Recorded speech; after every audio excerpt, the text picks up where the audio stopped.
지중해 쪽에서 토로스 산맥을 넘으면 갈라디아 지역입니다. 바울과 바나바는 갈라디아 지역에서 비시디아 안디옥, 이고니온, 루스트라 지방을 지나 더베까지 이릅니다. 비시디아 안디옥은 디아스포라, 즉 흩어진 유대인도 일부 살고 있었습니다. 바울은 그들이 출입해오던 회당에 들어갑니다. 그 회당에서 말씀을 전합니다. 바울은 대상에 따라 설교 내용을 달리했습니다.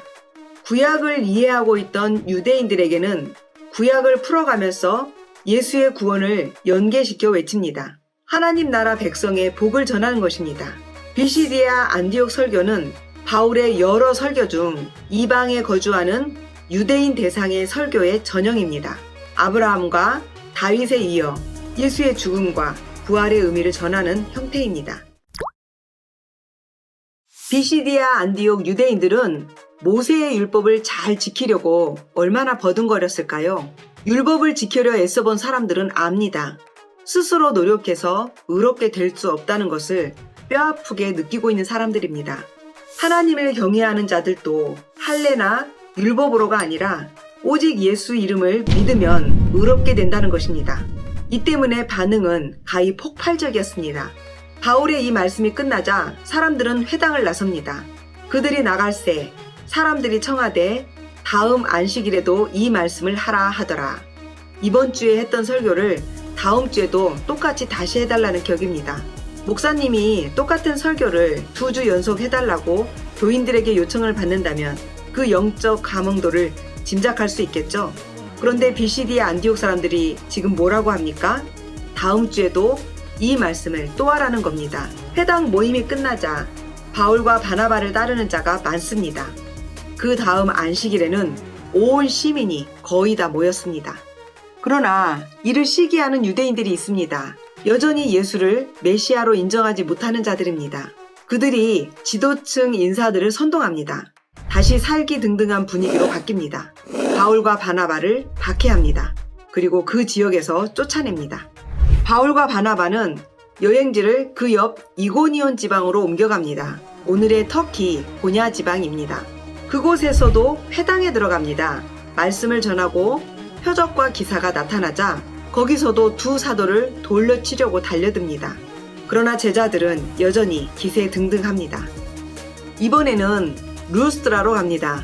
이 지역 대다수는 신분이 노예나 가난한 자유인이었습니다. 유대교에 대한 이해가 없습니다. 회당이 없는 것은 당연합니다. 바울은 먼저 표적을 보입니다. 걷지 못하는 자가 걷습니다. 이들의 시선이 모이자 말씀을 전합니다. 유대교 이해가 없는 이방인들에게 전하는 바울의 설교는 달랐습니다. 구약 성경을 말하지 않습니다. 하늘에서 비를 내리게 하시고 결실기를 주시는 하나님의 일반 은총을 소개합니다. 그런데 이 두 사람의 사역을 극렬하게 저지하려 했던 유대인들이 비시디아 안디옥과 이고니온에서 이곳 루스트라까지 쫓아왔습니다. 그들이 바울을 돌로 쳐서 죽은 줄 알고 시외로 끌어내치니라. 돌에 맞아 죽다시피 한 바울을 시외까지 질질 끌고 가서 내쳤다고 기록합니다. 바울이 이때에 실제 죽음에 이르렀는지도 모릅니다. 일부 학자들은 고린도전서 12장 2절 4절에 기록된 바울의 3층천 경험을 바로 이때 있다고 추정하기도 합니다. 더 놀라운 것은 바울의 몸이 그런 지경에 이르렀는데 이튿날 다시 벌떡 일어나 더베로 가서 또 복음을 전했다고 합니다.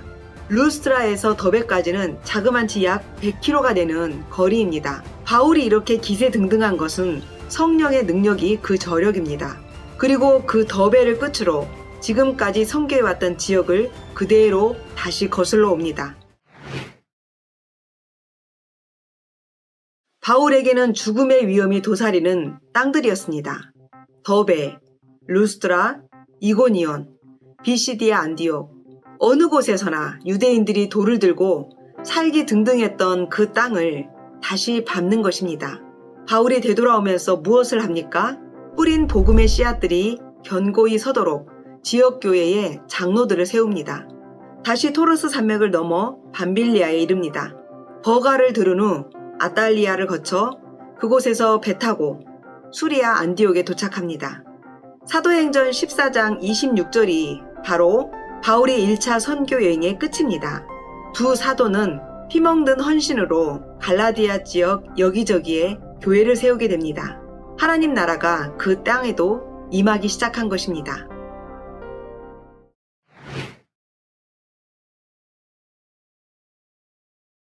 2년여의 긴 여행을 마치고 본교회 수리아 안디옥 교회로 돌아왔습니다. 돌아와 보니 교회가 어지럽혀져 있습니다. 전통적인 유대 가르침을 따르는 자들이 예루살렘 교회에서 수리아 안디옥 교회로 내려와 바울이 없는 사이에 할례 받지 않으면 구원을 얻을 수 없다고 가르치고 있었던 것입니다. 베드로를 통해 이방인에게도 복음이 허용되는 것을 경험했었고 해외 선교까지 다녀왔는데 할례를 받아야 구원을 얻는 것이라면 바울이 다녀온 그 선교는 결국 헛된 일이었습니까? 이처럼 본질적으로 교회 공동체와 유대 공동체의 갈등은 심각했습니다. 바울과 바나바는 이 문제를 교회 안에서 왈가왈부한다면 소동이 계속될 듯 했습니다. 공적으로 매듭지어야 한다고 생각한 것입니다.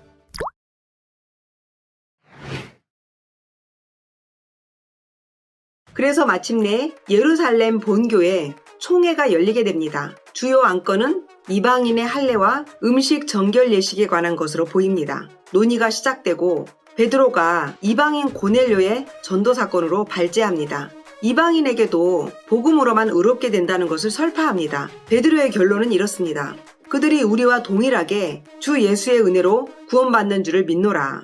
그리고 바울과 바나바도 이방 선교 중에 나타난 표적과 기사들을 간증합니다. 이를 듣고 있던 예수님의 친동생 야고보가 일어나 최종적으로 확정을 합니다. 어느덧 야고보가 예루살렘 교회의 지도자 위치에 있었던 듯 합니다.